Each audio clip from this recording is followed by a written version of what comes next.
ধুমধুমার action আর মন কাড়া dialogue.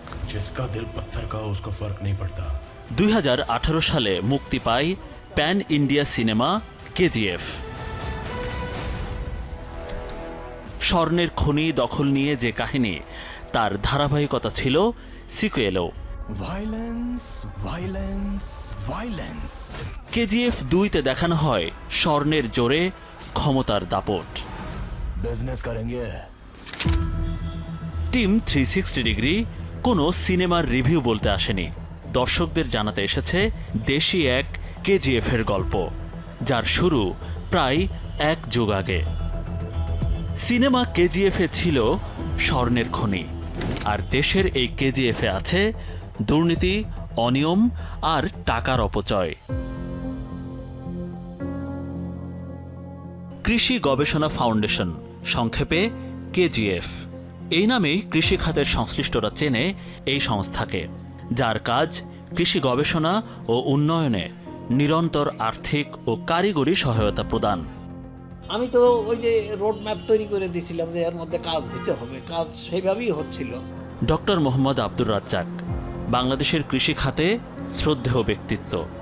কেজিএফের ইতিহাস শুনব তার কাছ থেকে।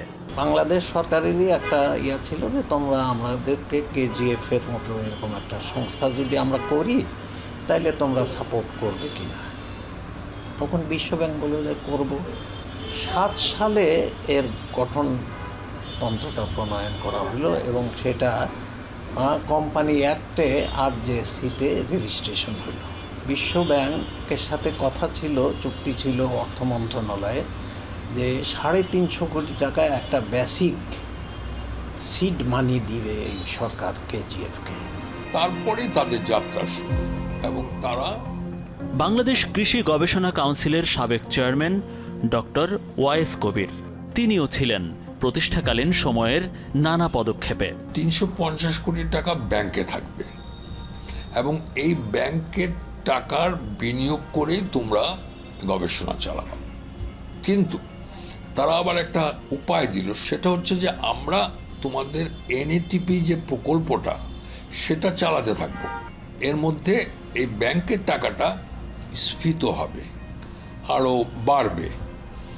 তো তারপরে তোমরা যখন এটা একটা বড় আকার ধারণ করবে তখন সেখান থেকে লাভ দিয়ে তোমরা গবেষণা করতে পারো। আমরা ওয়াইস কবিরের কাছে আবারও ফিরব ভিন্ন প্রসঙ্গ নিয়ে। দর্শকদের বলে রাখতে চাই, বিশ্বব্যাংকের দেওয়া সেই 350 কোটি টাকা এখন বেড়ে হয়েছে 850 কোটি টাকা। কেজিএফের অর্থায়নে করা গবেষণার তালিকাও বেশ লম্বা। তবে একেবারে অগোচরে থাকা এই সংস্থায় বছরের পর বছর চলেছে নানা দুর্বৃত্তায়ন আর অনিয়ম। কৃষি গবেষণা ফাউন্ডেশন কেজিএফ নিয়ে আমাদের এবারের অনুসন্ধান। 2024 সালের 5 আগস্ট ছাত্র জনতার আন্দোলনের মুখে দেশ ছেড়ে পালিয়ে যান সাবেক প্রধানমন্ত্রী শেখ হাসিনা। নতুন অন্তর্বর্তীকালীন সরকার শপথ নেয়ার পরে সংস্কার শুরু হয় দেশের বেশিরভাগ খাতে। কিন্তু কৃষি গবেষণা ফাউন্ডেশনের বা কেজিএফে তার ছিটে ফোটাও আঁচ লাগেনি। বছরের পর বছর ধরে সুবিধাভোগী আর দুর্নীতিতে অভিযুক্তরাই রয়ে গেছেন বড় বড় পদে। মূল অনুসন্ধানে যাবার আগে কেজিএফ কিভাবে পরিচালিত হয় তা দর্শকের জানা দরকার। কৃষি গবেষণা ফাউন্ডেশন বা কেজিএফের প্রধান একজন নির্বাহী পরিচালক। সংস্থায় মোট পদ আছে 41টি, যদিও এখন কর্মরত 38 জন। 7 সদস্যের একটি বোর্ড অফ ডিরেক্টরস সিদ্ধান্ত নেয়ার ক্ষমতা রাখে, যার প্রধান বাংলাদেশ কৃষি গবেষণা কাউন্সিল বা BARC-র চেয়ারম্যান আর সদস্য সচিব কেজিএফের নির্বাহী পরিচালক বা ED।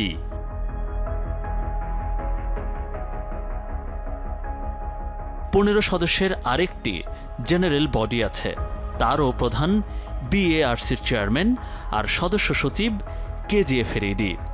যদিও এখানে এই মুহূর্তে আছেন 10 জন, আর পরিচালনা বোর্ডে 7 জনের জায়গায় আছেন 5 জন। কেজিএফ এর টাকা জমা আছে বাংলাদেশ কৃষি গবেষণা এন্ডাওমেন্ট ট্রাস্ট বা BKGET নামের আরেক সংস্থার কাছে। 7 সদস্যের সেই ট্রাস্টি বোর্ডের চেয়ারম্যান থাকেন কৃষি সচিব, সেখানেও সদস্য সচিব কেজিএফ এর নির্বাহী পরিচালক। তাদের হাতেই টাকা ছাড় করার যত ক্ষমতা। 2 জন হুইসেল ব্লোয়ারের কাছে কেজিএফ এর গল্প শুনতে চাই, কিভাবে এই প্রতিষ্ঠান হয়ে উঠেছে অনিয়মের কারখানা। 3-4 বছর থেকে বা আরেকটু আগে থেকে যে কেজিএফ চলতেছে কিছু ব্যক্তির ইচ্ছা বা পছন্দ অনুযায়ী এইখানে নিয়োগগুলো ওইভাবে করা হয়েছে এবং প্রজেক্টগুলো একইভাবে ডিজাইন করে নির্দিষ্ট পছন্দের মানুষদের দেওয়া হয়েছে, যার ফলে কেজিএফ এর যে মূল লক্ষ্য সেটা অর্জন হয় নাই। মূলত সাবেক কৃষি সচিব ওয়াহিদা আক্তার ও তার স্বামী ডক্টর শেখ মোহাম্মদ বখতিয়ার বাংলাদেশ কৃষি গবেষণা কাউন্সিলের চেয়ারম্যান থাকার সময়ে বেশি দুর্নীতি হয় কৃষি গবেষণা ফাউন্ডেশন বা কেজিএফে। কোনো একটা প্রজেক্টের জন্য একজন ভালো জানাশোনা বিজ্ঞানী আবেদন করেছে আর পরিচিত কেউ আবেদন করেছে, ওই পরিচিত গবেষকই কাজ পাবে। সে হতে পারে কোনো আত্মীয়। বাড়িবেড়িয়ার কৃষি বিশ্ববিদ্যালয়ে এইভাবেই প্রজেক্ট দেওয়া হয়েছে। যখন স্বার্থ সংশ্লিষ্ট প্রকল্প দেওয়া হয় তখন গবেষণার মান ও ফল মূল উদ্দেশ্য থেকে দূরে সরে যায়। টিম 360 ডিগ্রি অনুসন্ধানে দেখতে পাই 2012 থেকে যারাই কেজিএফ এর নির্বাহী পরিচালক ছিলেন তারাই নানা ধরনের অনিয়ম করে গেছেন গবেষণায় আর্থিক সুবিধা দেওয়া এই সংস্থায়। শালিকা মাহমুদা বেগমকে অডিট বিভাগে এবং তার স্বামী মেহেদি হাসানকে কম্পিউটার অপারেটর হিসেবে চাকরি দেবার অভিযোগ ডক্টর ওয়াইস কবিরের বিরুদ্ধে, যদিও এখন মাহমুদা চাকরিতে নেই আর মেহেদি অ্যাকাউন্টস বিভাগে কর্মরত। আপনি যে 2 জনের নাম বললেন তারা 2 জনই প্রজেক্ট অফিসার ছিলেন বিআরডিবিতে, ঠিক আছে? তারা 2 জনই বিআরডিবিতে ছিলেন। তৎকালীন যিনি ছিলেন ওনারা চাচ্ছিলেন যে সরকারি কাজে দক্ষ, সরকারি কাজে অভিজ্ঞ এই ধরনের লোককে উনি নেবেন, যাতে অ্যাকাউন্টস, ফাইন্যান্স, অ্যাডমিনিস্ট্রেশন বোঝেন। সম্ভবত সেই কারণে উনি আগে ইডি নিয়ে থাকতে পারেন।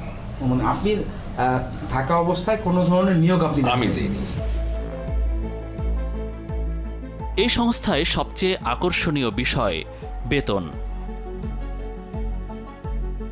গাড়ি চালকের বেতন 50,000, ফটোকপি অপারেটরের 47 আর পরিচ্ছন্নতা কর্মী বা ক্লিনারের বেতন 42,500 টাকা। এগুলো কেজিএফ বা কৃষি গবেষণা ফাউন্ডেশনের সবচেয়ে কম বেতনের নমুনা। 2020 সালের জনবল নীতিমালা অনুযায়ী নির্বাহী পরিচালক বাড়ি ভাড়ায় পান 95,000 টাকা।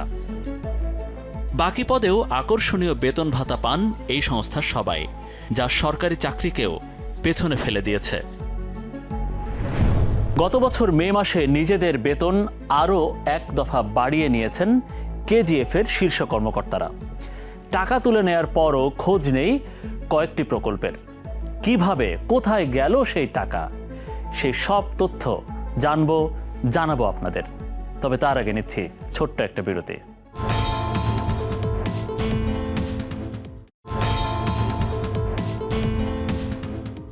যিনি কৃষি গবেষণা কাউন্সিল BARCর চেয়ারম্যান তিনিই আবার কেজিএফ এর চেয়ারম্যান, আবার কৃষি সচিব হলেন ফান্ডের ট্রাস্টি বোর্ডের চেয়ারম্যান।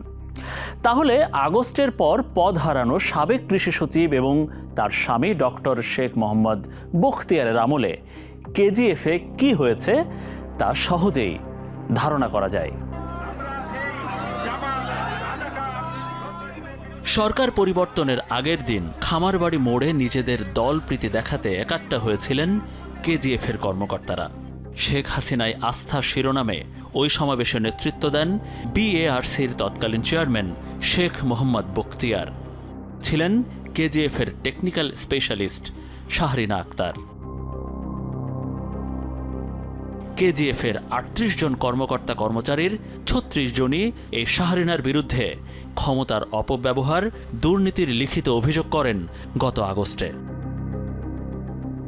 সেখানে বলা হয় সাবেক BARCর চেয়ারম্যান বখতিয়ার ও কেজিএফ এর নির্বাহী পরিচালক জীবন কৃষ্ণের আমলে বিধি বহির্ভূতভাবে নতুন পদ বাগিয়ে নেন।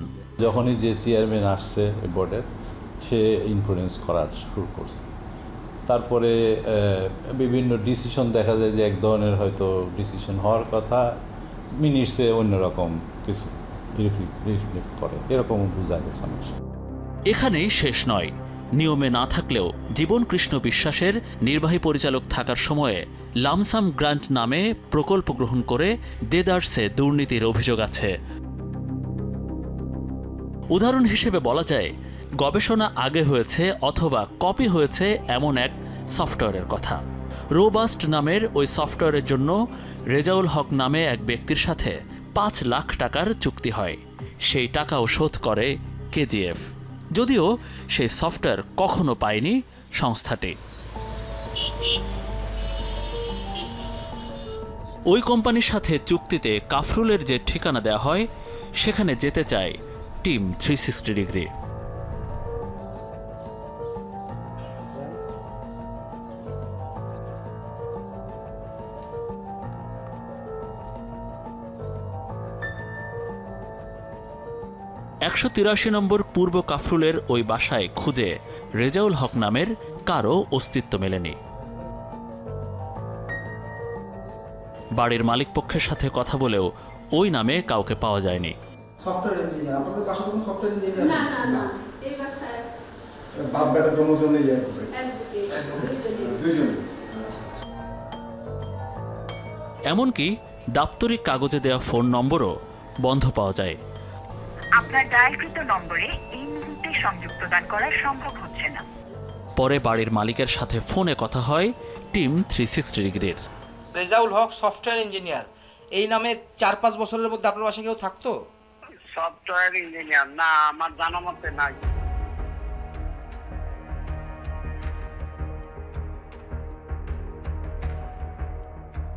কেজিএফ এর ওয়েবসাইট যে কোম্পানি করেছে সাইবার যাত্রা নামের একটি প্রতিষ্ঠান। তারাই আবার শাহরিনা আক্তারের ব্যক্তিগত ওয়েবসাইট ডেভেলপ করে দিয়েছে। মজার বিষয় হলো, এই সাইবার যাত্রার ঠিকানাও কাফরুলের ওই বাসা। কেজিএফ এর কেউ না জানলেও রেজাউলের খোঁজ মিলল কেজিএফ এর টেকনিক্যাল স্পেশালিস্ট শাহরিনার কথায়। আর যাকে খুঁজে পাচ্ছেন না বলছেন, রেজাউল হক তার নাম। হ্যাঁ, ও মালয়েশিয়াতে জব করে, মালয়েশিয়াতে চলে গেছে। সো এমন না যে আপনি ওর সাথে কমিউনিকেট করতে পারবেন না, কারণ ওখানে থেকেও ওই রোবাস সফটওয়্যার প্রেজেন্ট করেছে কেজিএফ এর সবার সামনে। কাজে সফটওয়্যারটা কই এখন? ইডি দপ্তরে জিজ্ঞেস করবেন প্লিজ। রোবাস্ট যে সফটওয়্যারটা 5 লাখ টাকা কিন্তু আমরা শোধ করছি। যে কাজ নিছে কিংবা টাকা নিছে তাকে কেজিএফ এর কেউ কখনো দেখে নাই। আমরা পরে জানছি যে ওই রেজাউলের নাম করে শাহরিনা এই টাকাটা তার ছেলেকে দিছেন। লামসাম গ্রান্ট প্রজেক্ট বিশ্লেষণ করে দেখা যায়, বিএআরসির তৎকালীন চেয়ারম্যান শেখ মোহাম্মদ বখতিয়ারের নিজের বই প্রকাশের বাজেটও তিনি দেদারসে দান করেছেন কেজিএফ ফান্ড থেকে। গত 4-5 বছরে কেজিএফের লামসাম গ্রান্ট বা এলএসজি ফান্ডের টাকা আত্মসাতের সবচেয়ে বড় উদাহরণ এই বই দুটি। শাহরিনা আক্তারের অধীনে থাকা একটি প্রকল্প থেকে এই বইটির জন্য 12 লাখ আর এই বইটির জন্য 15 লাখ টাকা বরাদ্দ হয় ডক্টর শেখ মোহাম্মদ বখতিয়ারের নামে। নিজেকে জাহির করতে তিনি এই বইগুলো বের করেছেন কেজিএফের অর্থে, আর তাকে পুরো সাপোর্ট দিয়েছেন কেজিএফের তৎকালীন নির্বাহী পরিচালক জীবন কৃষ্ণ বিশ্বাস। আমি এখানে আসার পরে, মানে আমি এখানে ইনচার্জে আছি, তো এখানে আসার পরে আমার হাত দিয়ে কোনো লাম গ্রান্ট প্রজেক্ট আমরা দেইনি আর কি, ঠিক আছে? যা হয়েছে আগে হয়েছে আর কি। আমি তখন ডিরেক্টর ছিলাম। অনুসন্ধান বলছে 2015 সালে টেকনিক্যাল অফিসার পদে শর্ত পূরণ না করতে পারলেও পরীক্ষার্থীদের মধ্যে এগিয়ে থাকার কারণে টেকনিক্যাল অফিসার পদে নিয়োগ পান শাহরিনা। আর 2024 সালের মে মাসে একই গ্রেডের বাকি 2 পদের না বাড়লেও তার বেতন বেড়ে হয় 1,61,000। তার চাকরি সর্বোচ্চ 10 বছর হওয়ার কথা, কিন্তু দেখা যাচ্ছে যে সে নিজে যখন ওই যে আমাদের এই নীতিমালাটা দেখলাম আপনার হাতে, তখন ওখান থেকে সে টেকনিক্যাল ক্যাটাগরি 1, যারা টেকনিক্যাল ক্যাটাগরি 1-এ থাকবে ইডি থেকে উনি টেকনিক্যাল অফিসার, এই পর্যন্ত ওই একই নিয়মে চলবে, হয় 10 বছর অথবা 65, যেটা আগে হয়। কিন্তু উনি দেখা যাচ্ছে যে ওনার নামটা ওখান থেকে কেটে এই বইয়ের মধ্যে উনি 60 বছরে পৌঁছে আছে। মানে এটা একটা ভায়োলেশন আমাদের কাছে মনে হয়। এইগুলোই অভিযোগ আছে। হুট করে টেকনিক্যাল অফিসার থেকে স্পেশালিস্ট টেকনিক্যাল হয়ে গেছে। এটা তো অন্তত একটা জায়গা থেকে অনুমোদন নেওয়া লাগবে, নইলে তো তার নিয়োগটাই বাতিল। পুরো প্রসেসটাই হয়েছে অনিয়মের মধ্যে। কর্মকর্তাদের অভিযোগের মুখে গত বছরের সেপ্টেম্বরে করা হয় 3 সদস্যের তদন্ত কমিটিও। সেই কমিটিতে ছিলেন বিএআরসি, কেজিএফ ও সার্ক কৃষিকেন্দ্রের এই 3 জন কর্মকর্তা। যদিও সেই তদন্ত শেষ হলেও এখনও তা আলোর মুখ দেখেনি। কি সেই কারণ? চাকরি বিধির কারণে আনুষ্ঠানিকভাবে ক্যামেরার সামনে কথা বলতে চাননি তদন্ত দলের প্রধান। আমাদের টিওয়ার দেওয়া হয়েছিল যে এই বিষয়গুলো আপনারা তদন্ত সাপেক্ষে প্রতিবেদন দাখিল করবেন। 2 মাস হয়ে গেছে আপনারা জমা দিয়েছেন। এটা হতেই পারে, এক্সাক্ট না হতেই পারে। এই বিষয়টা হলো যে এটা টোটালি এখন অথরিটির হাতে। অথরিটি কি বলবে না বলবে আমার টোটালি এখতিয়ার নাই, যেহেতু আমি তদন্ত কমিটির একজন। অ্যাকচুয়ালি তদন্ত বিষয়ে রিপোর্ট হয়ে গেছে এবং রিপোর্টটা আমাকে তো বলছে যে আমার একটা অথরিটি আছে, বোর্ড আছে, এবং বোর্ডে এটা প্লেস করা হয়েছে। বোর্ড ডিসাইড করছে যে তার নেক্সট বোর্ডে এই জিনিসগুলো যাচাই বাছাই করে সে বিষয়ে সিদ্ধান্ত গ্রহণ করবে আর কি। ঠিক আছে, রিপোর্টে আপনারা কি পেয়েছেন? অ্যাকচুয়ালি রিপোর্টটা ওই এখন আমি কিছু বলতে পারবো না, সরি আর কি। সার্বিক বিষয়ে আমরা কথা বলি অবসরপ্রাপ্ত অধ্যাপক লুৎফর রহমানের সাথে। সে কাজের বাইরে রয়েছে, আমার সেটা জানা দরকার। আমি জানি যে তাকে কাজের থেকে অব্যাহতি দেওয়া হয়েছে।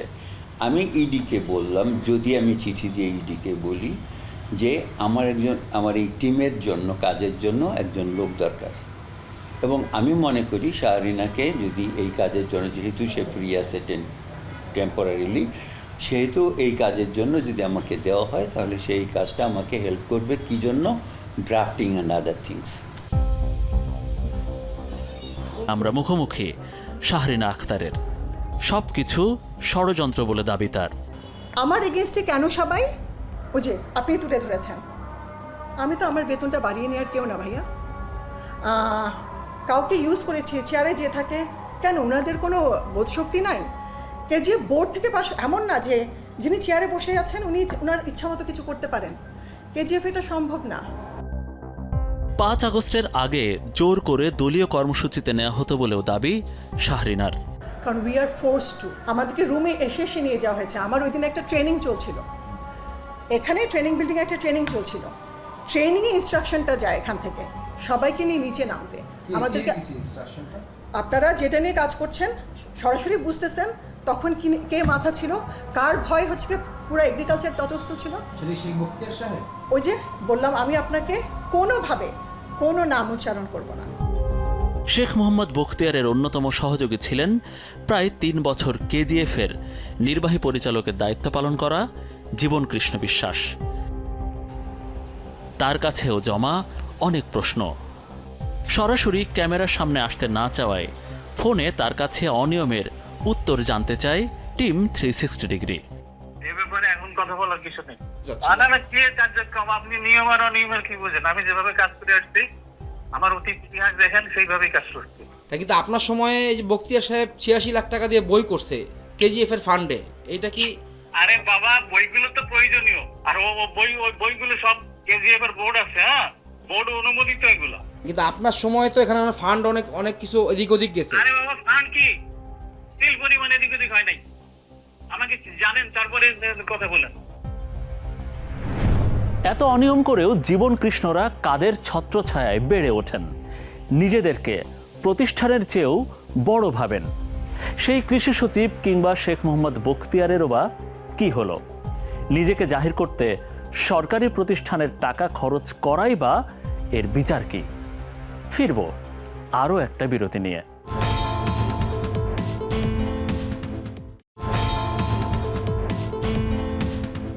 কৃষি গবেষণা ফাউন্ডেশন কেজিএফ এর বর্তমান যিনি নির্বাহী পরিচালক আছেন, তার নিয়োগের শর্ত ভঙ্গ করা হয়েছে। 2019 থেকে 2024 সালের আগস্ট পর্যন্ত নিয়োগ এবং পরের প্রকল্প দেওয়া হয়েছে পছন্দের ব্যক্তিদের। সাবেক নির্বাহী পরিচালকের সময় টাকা খরচ করার পর হুঁশ হয়েছে গবেষণার মান নিয়ে। অভিযোগ আছে বর্তমান ইডিও সহায়তা করেছেন এসব কাজে। প্লাস্টিকের যত্রতত্র ব্যবহার নিয়ে আলোচনা চলছে বহুদিন ধরে। মাছের পেটেও পাওয়া যাচ্ছে প্লাস্টিক, তাও জানা গেছে গবেষণায়।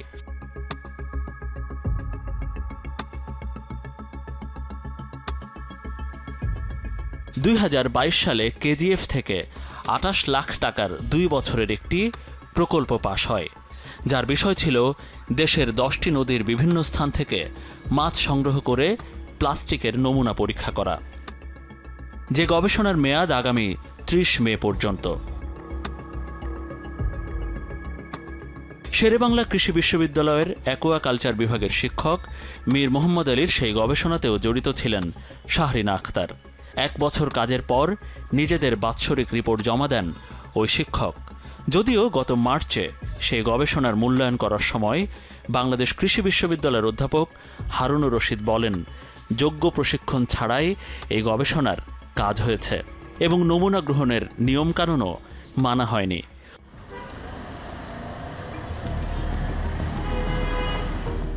ততদিনে অবশ্য 24 লাখ টাকা তুলে নিয়েছেন ওই প্রকল্পের প্রধান গবেষক মীর মোহাম্মদ আলী।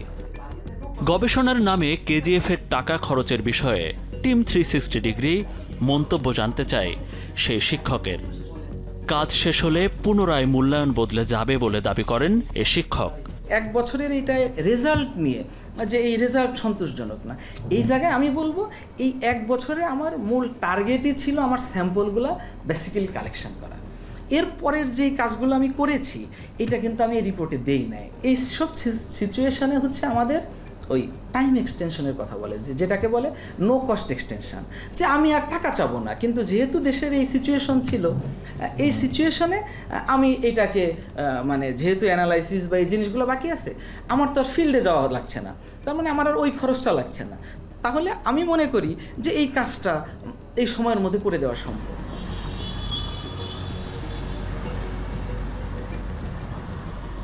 বাংলাদেশ কৃষি গবেষণা কাউন্সিলের তৎকালীন নির্বাহী চেয়ারম্যান ছিলেন ডক্টর শেখ মোহাম্মদ বখতিয়ার। এই বইটি প্রকাশ করার জন্য কেজিএফ থেকে 1 কোটি টাকার বাজেট নেন তিনি। এই বইটির অর্থায়ন কেজিএফ করলেও কিন্তু এখানে বলা হচ্ছে যে বাংলাদেশ কৃষি গবেষণা কাউন্সিলের এখান থেকে করা হয়েছে, এবং সে 1 কোটি টাকা থেকে 86 লাখ টাকা খরচ করেন এই বইয়ের উদ্দেশ্যে নিজেকে জাহির করতে। আমরা যেতে চাই বইটি যেখান থেকে মুদ্রণ করা হয়েছে সেই দুনিয়ার একটি প্রকাশনায়।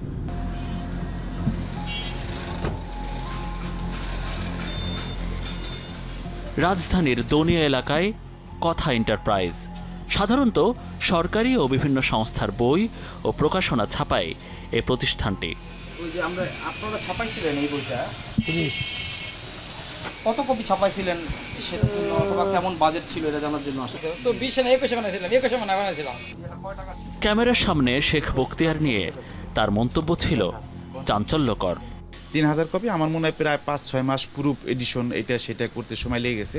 হয়তো 5-6 মাসের পরে এই বইটা প্রিন্ট হয়েছে। প্রিন্ট হওয়ার পরে 21 লক্ষ সামথিং, আমার মনে পড়ে 21 লক্ষ সামথিং এটা ছিল আমার ওয়ার্ক অর্ডারের ফিগার। তা ওইটার ভ্যাট আয়কর তখন ছিল 15% আর হলো 3%। 20 লাখ টাকার বেশি না? না না, আমার ভ্যাট আয়কর কাটে 17 লাখ সামথিং এরকম পাইছি। বিল পাইছি 17,96,000 বা 97 এরকম একটা অ্যামাউন্ট পাইছি। 2019 থেকে বিএআরসি ও কেজিএফ এর নির্বাহী চেয়ারম্যান ছিলেন শেখ মোহাম্মদ বখতিয়ার। 2021 সালের মে মাসে 7টি পদের নিয়োগের বিজ্ঞপ্তি দেয় কেজিএফ। শীর্ষ 2টি পদে শর্ত ছিল গ্রেড 1 থেকে 3-এ 5 বছরের চাকরির অভিজ্ঞতা থাকতে হবে, কিন্তু 2 দিন বাদেই নিজের পছন্দসই প্রার্থীর জন্য সেই বিজ্ঞপ্তি আবারও সংশোধন করা হয়। তখন নিয়োগ পান বর্তমান শস্য ও প্রাকৃতিক সম্পদ এবং মৎস্য ও প্রাণী সম্পদের 2 পরিচালক। তাদেরই একজন ডক্টর নাথুরাম সরকার এখন নির্বাহী পরিচালক হিসেবে দায়িত্ব পালন করছেন। জানিয়েও অভিযোগ আছে কেজিএফ এর ভেতর থেকেই। বখতিয়ার সাহেব যেহেতু ওনার ওয়াইফ ও সচিব ছিলেন, ওনার কথাই সব চলতো। উনি যা বলতেন এর বাইরে যাওয়ার কোনো সুযোগ ছিল না। সেখানে অ্যাডভার্টাইজমেন্টে বিজ্ঞপ্তিতে একবার দেওয়া হলো, তারপরে সংশোধন করা হলো, হ্যাঁ এগুলি করা হয়েছে এবং সেগুলো প্রক্রিয়ার মাধ্যমে করা হয়েছে। আমরা জানি না, কারণ ওই সময় আমরা তো ক্যান্ডিডেট, আমরা তো এটা বলতে পারবো না, ঠিক আছে? এটা আমরা তো একজন ইনকামবেন্ট ক্যান্ডিডেট, তো ওই সময় যারা ছিল তারা এটা বলতে পারবে আর কি। আমরা তো সার্কুলার দেখে অ্যাপ্লাই করছি না, যখন আমার সার্কুলার মনে হয়েছে যে আমি ফিট, তখন অ্যাপ্লাই করি। আমি কিন্তু 3 পদের জন্যই অ্যাপ্লাই করছি। টিম 360 ডিগ্রির হাতে আসা তথ্যে দেখা যায় 2023 সালে কেজিএফ বরাবর আবেদন করেন সারজানা রহমান নামে একজন। সেই আবেদনের প্রেক্ষিতে তাকে 50,000 টাকা বেতনের চাকরি দেওয়া হয়। পরে জানা যায় তিনি সাবেক বিএআরসি চেয়ারম্যান শেখ বখতিয়ারের ভাগ্নি। অবশ্য এবছরের শুরুতে তার চুক্তি বাতিল করেছে কেজিএফ। তখন আমি ইডি ছিলাম না আর কি, আমি যে ডিরেক্টর ছিলাম তখন ডিরেক্টর আমার লাইনটা আমি দেখতাম আর কি, লাইভ স্টকেরটা আমি দেখতাম, তখন কিন্তু ওভারঅল আমি দেখতাম না আর কি, ঠিক আছে।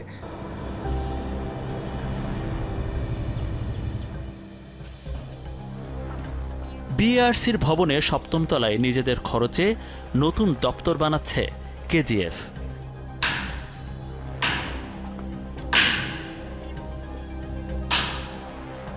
রাজ নামের নিজের পছন্দের এক ঠিকাদারকে দিয়ে এই কাজ করাচ্ছিলেন শেখ মোহাম্মদ বখতিয়ার। কন্ট্রাক্টর কি হয়েছে? 5 আগস্টের পর সেই ঠিকাদারও হাওয়া। বিএআরসির একেবারে উপরের তলায় কেজিএফের জন্য একটি আলাদা ফ্লোর করার উদ্যোগ নেওয়া হয়েছে এবং এটি করা হয়েছে যখন শেখ মোহাম্মদ বখতিয়ার, যিনি বিএআরসির চেয়ারম্যান ছিলেন, তার হাত ধরেই প্রায় 3 কোটি টাকা নেওয়া হয়েছে এই ফ্লোরের জন্য, কিন্তু এখনও এর কাজ শেষ হয়নি।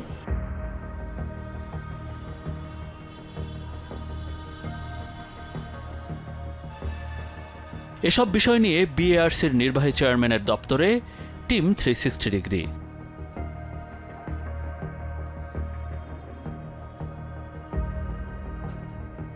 জানা গেল তিনি নেই।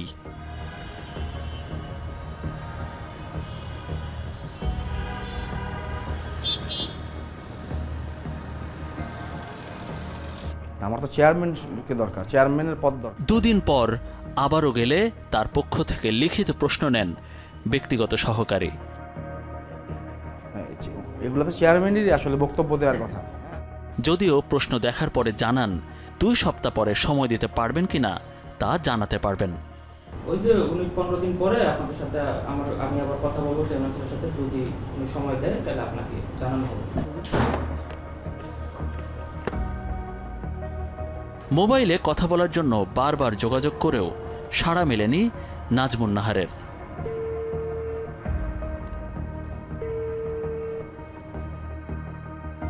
সরকার পতনের পর গত 14 আগস্ট চুক্তিভিত্তিক নিয়োগ বাতিল করা হয় সাবেক কৃষি সচিব ওয়াহিদা আক্তারের।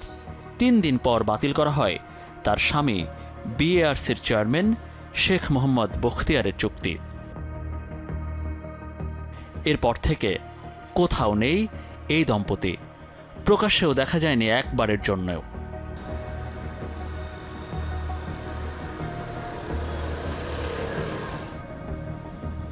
খোঁজ নিয়ে জানা যায় স্কাটনের সচিব নিবাসের একটি ফ্ল্যাটে তারা আছেন।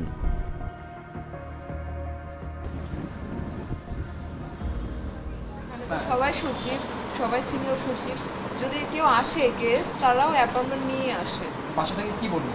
কেউ নাই বাসায়, এখন আমরা তো জানি না, উপর থেকে অনুমতি না পাইলে আমাদের কিছু করার নাই, আমরা যেতে দিতে পারবো না।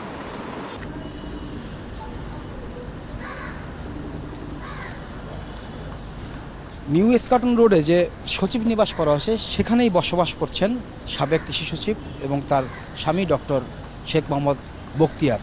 তা আমরা তাদের বাসায় এসেছিলাম, এখান থেকে জানানো হয়েছে যোগাযোগের পরে তারা ওনারা বাসায় নেই এবং আমরা ফোনেও যোগাযোগ করেছি, কিন্তু এখন পর্যন্ত ফোনে তার কোনো রেসপন্স আমরা পাইনি।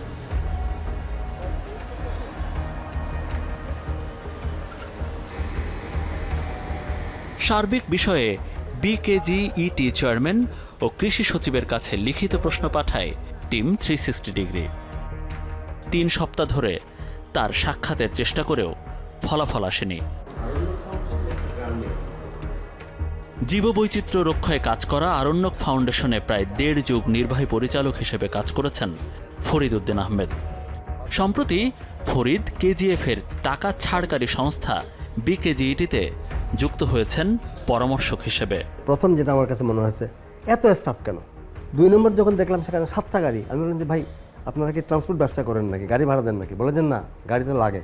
আমি যদি বোর্ডে থাকি, মানে কেজিএফ বোর্ডে থাকি, আমি এই প্রস্তাবটাই করতাম যে আমরা রিটায়ার্ড লোকজনের এটা অবসরকালীন ক্লাব না বানিয়ে এখানে বরঞ্চ ইয়াং লোকজন বেশি দরকার, অ্যাক্টিভ লোকজন দরকার, বিজ্ঞানী দরকার। যারা দীর্ঘদিন বিভিন্ন সরকারি সংস্থায় চাকরি করেছেন, অবসরের পর তাদের বেশি বেতনে বসানো হয় কেজিএফে। আদতে এক শ্রেণীর লোকের কাছে টাকার খনি হিসেবে পরিচিত এই কেজিএফ। যোগ্য গবেষক এবং নতুন বাংলাদেশে কৃষির জন্য আধুনিক গবেষণায় এই সংস্থা ভূমিকা রাখার জন্য দরকার পরিবর্তন, যাতে করে প্রশাসন বা অন্য কোনো সরকারি কর্মকর্তার পুনর্বাসন কেন্দ্র না হয়ে ওঠে কৃষি গবেষণা ফাউন্ডেশন। সুপ্রিয় দর্শক, আপনাদের কাছে সুনির্দিষ্ট কোনো তথ্য থাকলে আমাদের জানাতে পারেন পর্দায় দেখানো মাধ্যমগুলোতে। তবে কথা কিন্তু একটাই, ভালো থাকবেন, ভালো রাখবেন।